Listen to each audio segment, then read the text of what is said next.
মনে হচ্ছে কাছে আছে, কিন্তু কাছে নেই, সে দূরে আছে। পাখি উপরে উঠছে, তো তার চোখে পড়লো একটা মাছ। খুব খুশি হলো, এই মাছটাকে ধরবো। ঝাঁপিয়ে মাছটাকে ধরতে গেল, ধরতে পারলো না, ধোকা খেয়ে গেল। এখানে দোষটা কার? মাছটার না পাখিটার?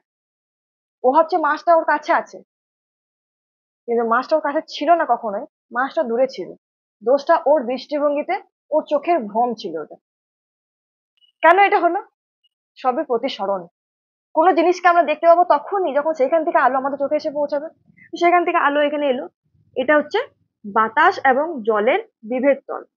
এবার এখান থেকে যাবে, যেহেতু ঘন থেকে লঘুতে যাচ্ছে, এইদিকে যাওয়ার কথা ছিল, কিন্তু এদিকে না গিয়ে কি হবে, অবিলম্ব থেকে দূরে সরে যাবে। তো দূরে সরে গেল। এইখানে ধরো পাখিরা চোখ রয়েছে, এটা তো পাখিটা। তাহলে এ কি ভাবছে? এই আলোটা কোথা থেকে আসছে ভাবছে? আলোটা আসছে এরকম সোজা পথে, এইখান থেকে আসছে ভাবছে। তো এইখানে এটা পড়ছে পয়েন্টটা। তার মানে এই পাখিটা এই মাছটাকে এই পয়েন্টে দেখছে।